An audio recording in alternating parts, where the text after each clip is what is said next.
Good evening. Welcome to episode number 39. Episode number 39 of Elevation 52 A Sports and Lifestyles presents Inside Sports with Rashad Mitchell. This is Inside Sports with Rashad Mitchell, episode number 39 of this show. Let's get into some college basketball news, man.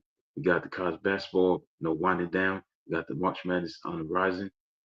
Auburn's still the best team in the college basketball. They beat University of Alabama this past Saturday afternoon um, at 4 o'clock p.m. Number one versus number two. Let's get into that. Where Auburn won 94-85. Big time showdown between the two top teams in the SEC. And this year been a year of the SEC. Been a lot of teams, especially in the top five, that has been ranked in the top five. When we talk about SEC teams, whether it be Tennessee, whether it be Florida, teams like that. It's just been all about the SEC. When we look at the rankings currently, number one, Auburn, number two, Florida, number four, Alabama, number six, Tennessee, number seven, Texas A&M. This is the recent poll for the top 25. I think let's go back to week 15. Week 15, you had Auburn at number one, number two, Alabama. Then you had number three, Florida tied with Duke for the number three spot. Then you had Tennessee. So you had four teams, Auburn, Alabama, Florida, and Tennessee, ranked in the top five. So that shows the dominance of this SEC that has been the case commonplace this year. So let's look at get into the rankings in a few minutes. I'm gonna start with the game from last weekend, where Auburn won 94-85. Johnny Boone had 19 points, 14 rebounds, and five of his teammates scored in double figures. They proved why they are number one in the country by winning 94-85 in Alabama. It was a big time win for them. Obviously, a big statement win for Auburn. 16 points for Jones, 15 for Kelly. But their bench play outstanding, man. Johnson had 14, Baker Mazzara had 15, Pettiford had 13. So those three guys, Johnson, Baker Mazzara, and Pettiford, combined for 42 points.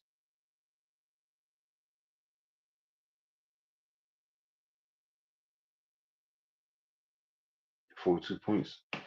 I'm coming off the bench, so their bench played very well. They shot 40% from three, made 12 3-point shots and 30 attempts.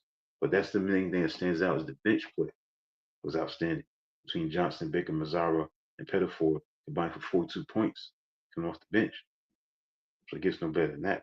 When you talk about that kind of contribution, it shows that they're a deep team from that perspective. So that's the thing that stood out. Number one versus number two gets no better than that.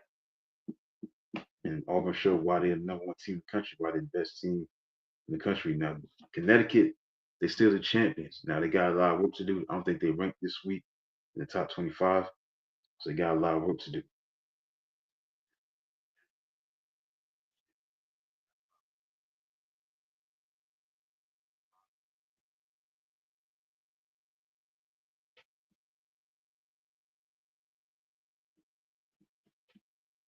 So as we continue on, that was the best game that was on the docket this past Saturday. Duke beat Stanford 106-70. Um, Not surprised there. Houston beat Arizona. Number six Arizona beat number 13 Arizona by score 62-58. Purdue, number 17 in the country, beat number 16 Wisconsin. Excuse me, Wisconsin, number 16 team in the country, beat number 7 Purdue 94-84. Texas A&M beat Arkansas 69-81. Michigan State beat Illinois 79-65. Kentucky got upset, losing to Texas 82-78. That was an upset. And Kansas got upset by Utah 74-67. Mississippi State in the Battle of Mississippi, Mississippi State beat Ole Miss 81-71. Battle of two ranked teams. Number 22 Mississippi State against number 19 Ole Miss. Missouri beat Georgia 87-74. See, games took place on Sunday. Sunday, St. John's won a big game against Creighton, 79-73. R.J. Luis Jr. had 23 points, 14 rebounds, as they put Trinity Griff on the first place in the Big East. They definitely the best team in the Big East. They ranked in the top 10, but time will tell how good they are in the tournament. Wichita State upset Memphis in overtime, 84-79. Michigan beat their arch rival Ohio State, 86-83. Maryland beat Iowa, 101-75.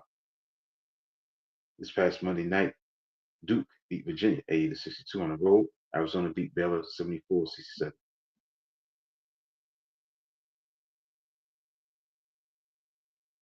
This past Tuesday, Mississippi State beat Texas A&M, 70-54.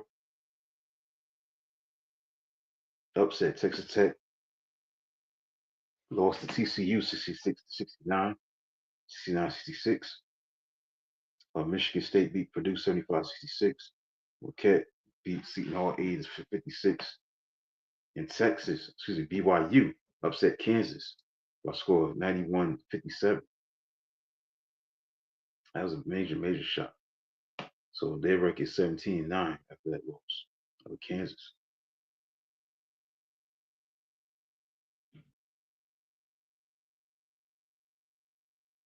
The 34-point defeat of Kansas tied the biggest defeat under Coach Bill Self.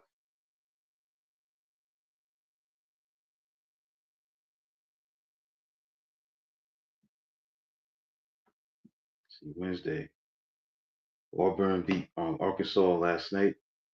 Yesterday, 67-60. Johnny Broom had 16 points, 13 rebounds. So he's still everybody's still number one. Missouri won a high scoring game against Alabama. Alabama, number 14 in the country, lost to number 15 Missouri by a score of 110-98. Mark Mitchell had 31 points. 31 points. That was career high. Caleb Grill had 25 points, matched his career high with 10 rebounds. As Alabama lost their second game in a row. They're not looking good last couple games, recent games. St. John's, number 10 team, beat DePaul 82-58. Kadari Richmond had 17 points, 9 rebounds. Devon Smith had 18 points. And St. John's matched his highest Big East win total in 26 years, 23-4. And Kentucky beat Vanderbilt 82-61. Tonight you got Maryland, number 22 team against USC. Tomorrow you got Marquette and Villanova, Michigan State versus Michigan. That's about two ranked teams right there. Saturday you got Tennessee against Texas A&M, number 6 versus number 7. Iowa State against Houston. Kentucky versus Alabama. That's an interesting game. Duke at Illinois. Sunday you got UConn against St. John's. Again, UConn is 18-8. They're a team that's definitely on a bubble. They have to definitely run the table, try to do their thing in the conference play of the tournament, and try to do all they can to qualify for NCAA tournament. Simple as that. Let's look at the offensive leaders.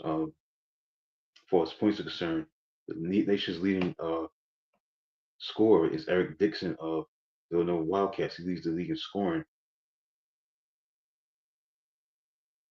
22.9 points a game.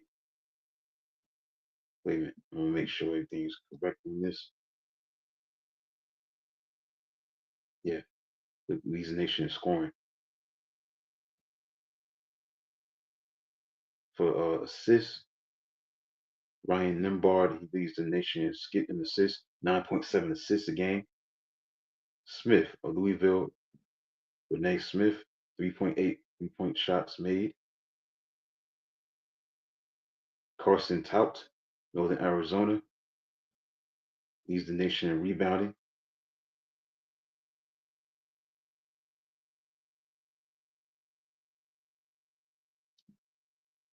For 12.7 rebounds a game. Block shots, Malcolm Wilson of Queens University Royals leads the nation in blocks, 3.5 blocks a game. And steals, Hayden Gray 3.5 steals a game that leads the nation. Right, look at the team stats. Alabama Crimson Tide leads the nation in scoring, 90.6. Field goal percentage, Northern Colorado is number one, 50.1%. Duke Blue Devils are top with points differential plus 20.1. For as defensive leaders, Houston leads the nation in points allowed and only giving up 57.6 points a game. Rebounding, Alabama is top, 44 rebounds a game. Blocks, Auburn is 6.6 blocks a game.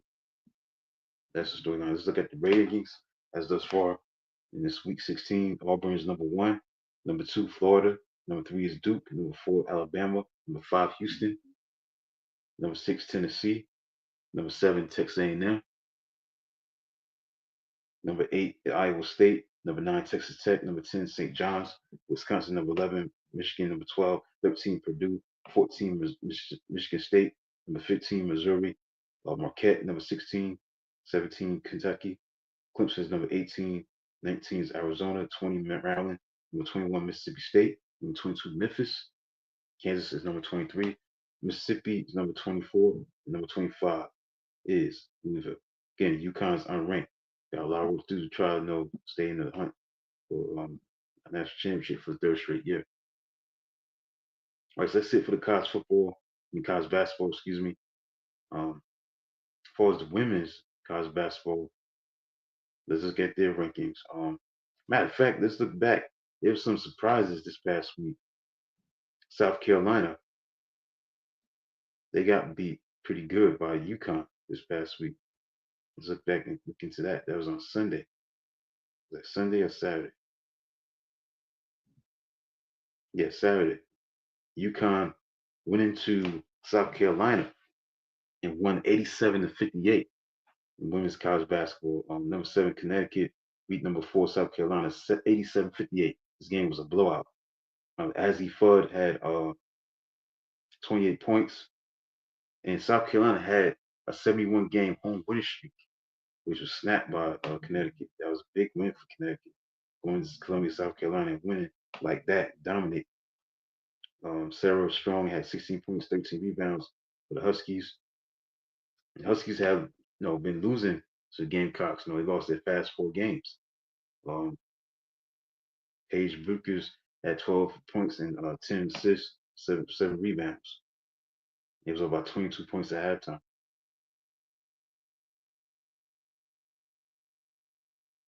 It's defending champion South Carolina. Gamecocks cannot respond. Lost for the first time at home. They got to go back to 2020 on December 3rd. And they lost to North Carolina State. So it ended the fourth longest home winning streak ever in women's Division I basketball history.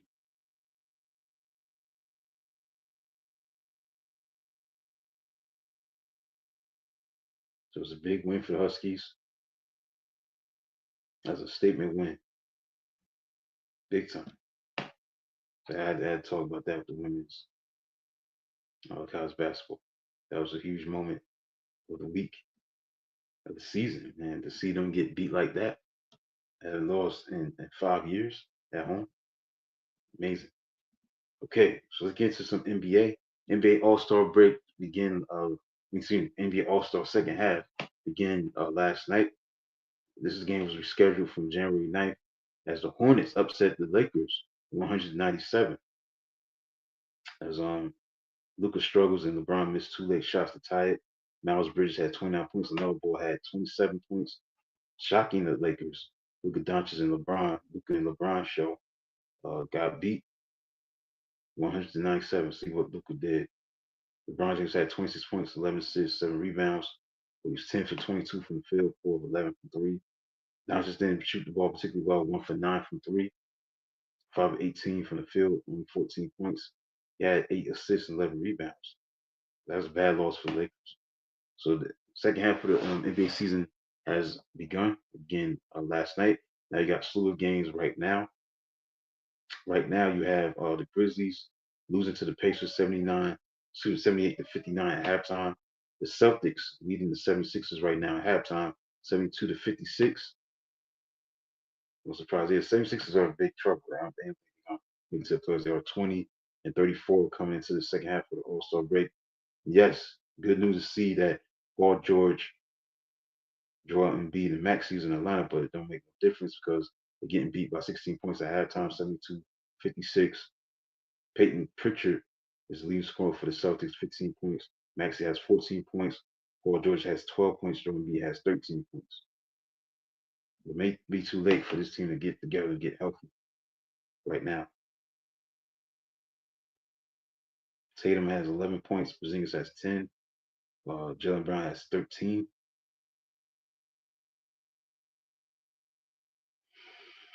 The high man is Pritchard, 15 points. As of right now, he has 15 points. All right.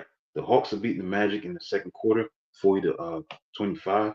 The Cavaliers are beating the Nets right now, 34-29 in the second quarter, 8:29 to go. The Hawks are beating the Magic 40 to 25 with 9:40 to go in the second quarter. The Knicks are beating the Bulls as of right now, 39-32 with about 6:08 to go in the second quarter. And this game just got underway like 4 minutes into this game, 8:06 to go in the first quarter. The Clippers are beating the Bucks 6-3. Got other games on the docket to begin this second half of the NBA season. Hornets and the Nuggets, Suns and the Spurs, Lakers and the Trailblazers. Speaking of the Spurs, bad news if you're a San Antonio Spurs fan. Victor Wembanyama is out. He's gonna miss the season, man. Had a big year, but he has an issue with his right shoulder, a deep vein thrombosis, like a blood clot. So he's being shut down because of that. And he's having a great season. You know, he was named as Rookie of the Year last season. This year, he was the favorite to take home the Defensive Player of the Year award. This season, leading the league in blocks, 3.8 per game. Um, you look at Wembanyama just last month, he played a pair of games in his native France, and both contests sold out within 24 hours. NBA announced that fans from 23 countries and territories purchased tickets, a record for any NBA event. So he's rising to global status as a player. Um, so he missed, unfortunately, the final 30 games due to this diagnosis that he has with the thrombosis. It's like a blood clot. So a blood clot in his shoulder. So that was big news today. That's sad to see. Hopefully he recovers real soon. It's a blood thinning medication that is being treated for with this condition. A blood clot in his shoulder, deep vein thrombosis in his right shoulder. So hope for the best recovery for him. He's having a big season, 24.3 points a game, 11 rebounds a game, 3.7 assists, leading the league in blocks, 3.8 blocks in 46 games. So see if they can still make it to the playoffs. We'll see. And plus, he would not be eligible, unfortunately, for the All NBA Defensive Player of the Year, another major awards, because he did not meet the 65 game minimum. So he's going to be out for the rest of the season.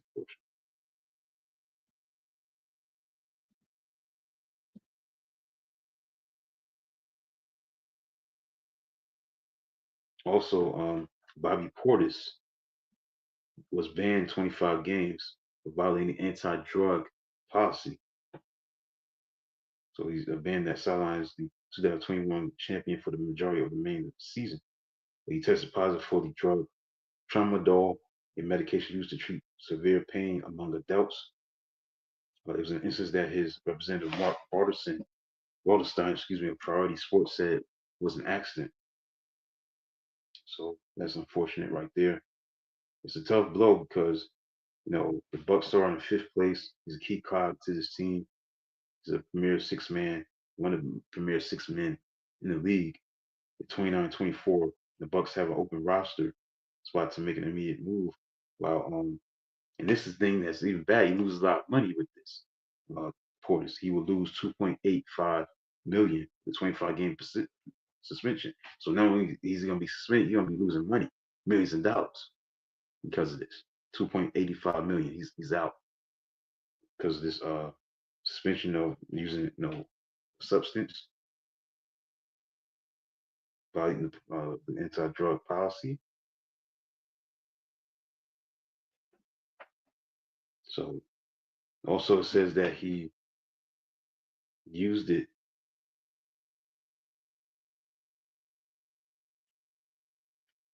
like pain medication.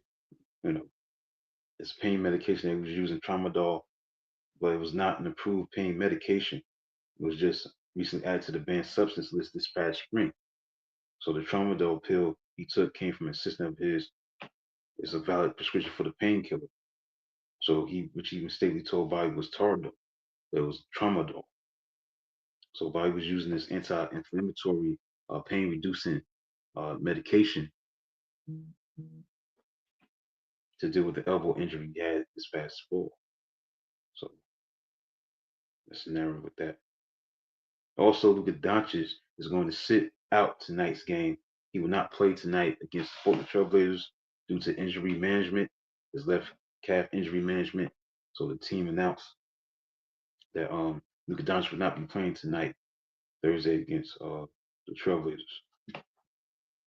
So he's going to be managing his left calf injury.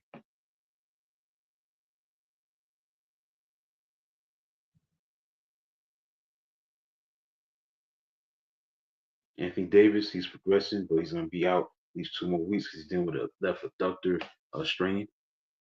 So that's stupid news on that. Right now, the Celtics are blowing out the Sixers, man, 77-58 with 10:54 going in the third quarter.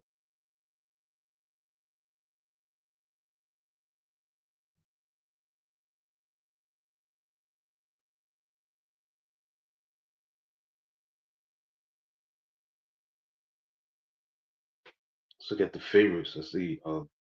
ESPN did a story about the favorites to win certain awards, like the MVP. Shea Gills Alexander, he's the favorite to win the MVP award. Other contenders, Nikola Jokic, Giannis Antetokounmpo, Defensive Player of the Year, could be Jaren Jackson Jr. Now that when Giannis out for the season, it could be Jaren Jackson Jr., the forward of Memphis Grizzlies. Other contenders, Evan Mobley, Lucas Dort, Oklahoma City, Dyson Daniels, doing his thing with the steals. He's having a very historic season in terms of steals, averaging nearly 3 per game. That's the most since John Stockton did it back in 1991-1992 season.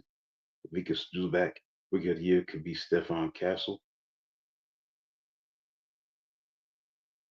Khalil Warrior, Zach Edey, Jalen Wells, both from the Memphis Grizzlies. Wells and Edey. Six-man of the year could be Peyton Pritchard. Continues to be DeAndre Hunter, Marley Beasley of the Pistons, and A-Man Thompson. Improved player of the year definitely could be Cade Cunningham. Norman Powell. Other contenders, Terrell Hero. Coach of the year could be Kenny Atkinson. JV Bickerstaff, definitely could see him win the award. Emil Udoka, Taylor Jenkins.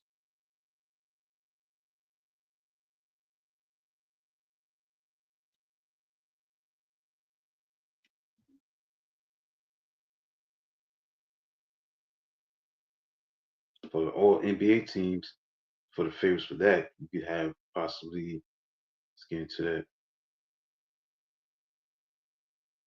Giannis Antetokounmpo, Shea Gilgeous-Alexander, Nikola Jokic, Donovan Mitchell, Jason Tatum. That's the first team, all NBA. Giannis, Shea Gilgeous-Alexander, Nikola Jokic, Donovan Mitchell, and Jason Tatum.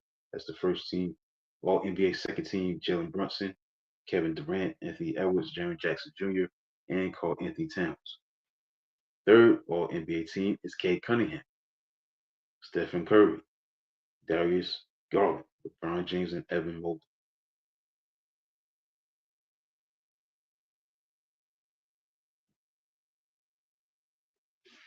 The big news in the NBA definitely is Victor Wembanyama is out, man, due to that blood clot situation, the blood clot diagnosis. Is shutting him down. Right. As that's it for the NBA. Right, let's get into honest day in sports history. It's gonna be a short show, not that long show. This is new time, 8 o'clock p.m. to 9 o'clock p.m. It's gonna be short. Show me that we stop before 9. Let's go do this on this day.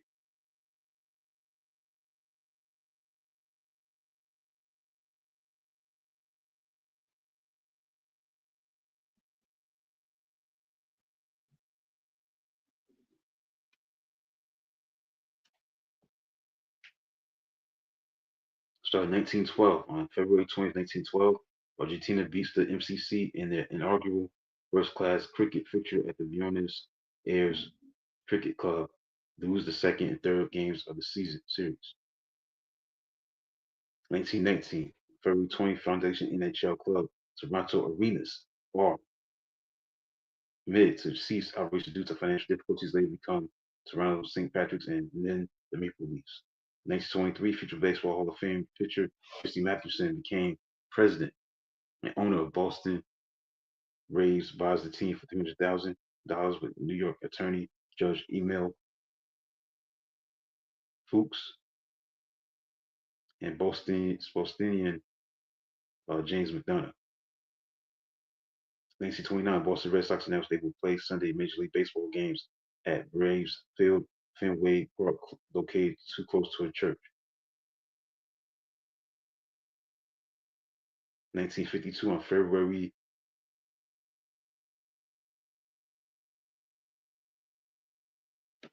20th, 1952, Emmett Ashford is the first certified to be first black umpire in organized baseball. Has to wait until 1966 for Major League Baseball debut. 1953, August A. Bush buys St. Louis Cardinals MLB club from Fred Say for $3.75 million, pledges not to move the team from St. Louis, Missouri.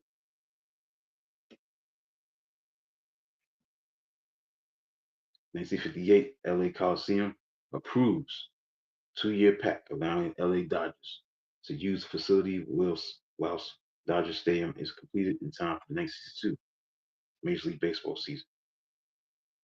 Major League Baseball news history is Mays signed a record contract in 1963, becoming the highest paid player in Major League Baseball, signed a record $100,000 contract with the San Francisco Giants. Gordie Howe, 1971, scored his 1800th point, a goal adding 3 assists, 1800 career NHL point, and 6-5 Red Wings win over Buffalo and Detroit. Howe's 1,670th game. 1971, Phil Esposito is NHL's quickest to score 50 goals in a season. 1972, on February 20th, the first time Cleveland Cavaliers beat the New York Knicks in 111-109. Gordie Howe, 1974, on February 20th, came out of retirement for $1 million from Houston Aeros WHA.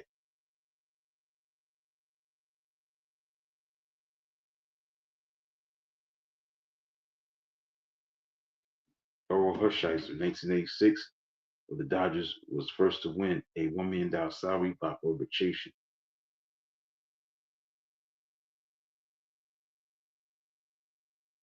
1993, Florida Marlins opened their first spring training camp. 1993, New York Islanders retired Billy Smith's number 31 jersey.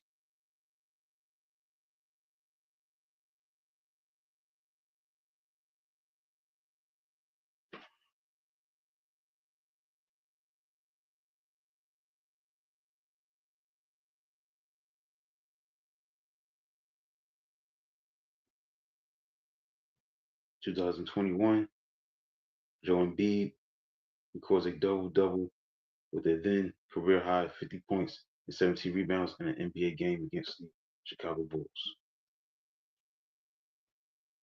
That's some of the stuff that happened on February 20th.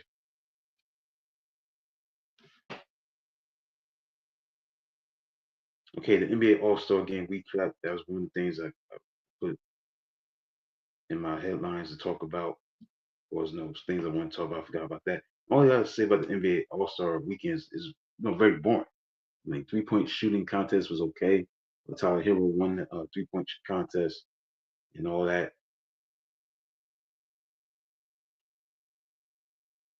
But I didn't watch the All Star game. I did not get into that. All I can say is that Team Kenny lost to Team Chuck 41 to 32. It was a semifinal All Star game. First team to go to 40 points wins untimed. Team Shaq beat Team Candace 42 to 35, and Team Shaq beat Team Chuck 41-25. Unwatchable. The slam dunk contest was okay. Nothing new, just the same old, gimmick prop, dunks, a guy, catching the ball from somebody else, grabbing the ball from somebody else and dunking. You know what I'm saying? That's nothing new. I think McClung, he's a G leaguer actually. Um, Jumped over a car. It's something that I think a long time ago, what's his name did that? Um, Griffin, Blake Griffin. So he won his third consecutive dunk contest. It was a three-peat for him. He's a G leaguer. That shows you that what's going on with the NBA players not participating in this All Star game. You got NBA players, but you letting a G leaguer win these NBA slam dunk contests. A G leaguer. Yes, he scored 50 points, perfect score, all four of his dunks. I think he did okay. He's the only other player to do this to win the dunk contest three times was Nate Robinson.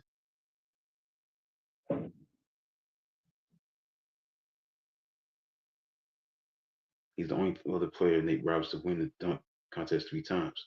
He took it in 2006, then he won back to back 2009, 2010. But McClung's the first to win three straight dunk contests. He's the first to do that.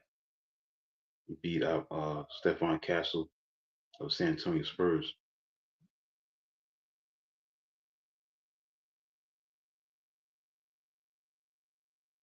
He's jumping over people, man. We've seen those kind of dunks before. He jumped over a car that was parked in the lane with the person standing through the sunroof. That's that. I think Blake Griffin did that a long time ago. Let's see, do research. I think he jumped over a car. Yeah, 2011. Yeah, he did a car dunk. 2011 slam dunk contest. He jumped over a car. It was a car dunk. Yeah, so what McClung did was nothing new. Was him, dunking over a car. He did the same thing Blake Griffin did, jumping over a car. So it's just a gimmicky slam dunk contest. Nothing against the gentleman. McClung, he's a G leaguer. Give him credit. He won. Making his mark as a slam dunker. Give him credit. But again, the slam dunk stinks. It's not a big time contest. So I wanted to go over that recap for NBA All Star Weekend. So that's it. My time is up for this new time, 8 o'clock p.m.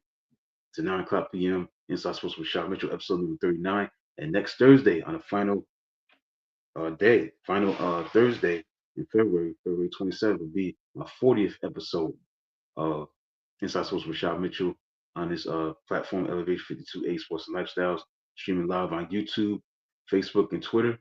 Streaming live on YouTube, Facebook, and Twitter. So stay tuned for that. So you can talk about what's going on in college basketball as the season winds down. March Madness is right around the corner with the conference championship games. They're going to talk about the women and stuff like that, men's and women's college basketball, things of that nature. So stay tuned for that.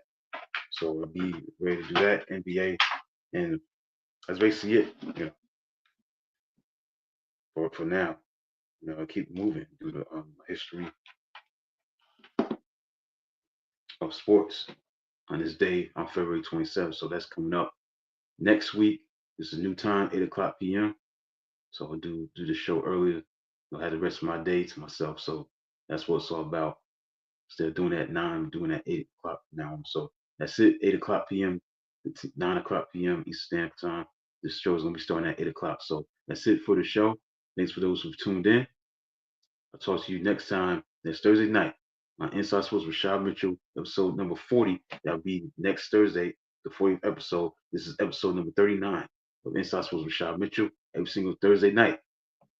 from 8 o'clock p.m. to 9 o'clock p.m. Eastern Standard Time on our Elevation 280 Sports and Lifestyles, streaming live on Facebook, YouTube, and Twitter. Facebook, YouTube, and Twitter. Facebook, YouTube, and Twitter. Until then, talk to you next time, next Thursday night. Have a good night.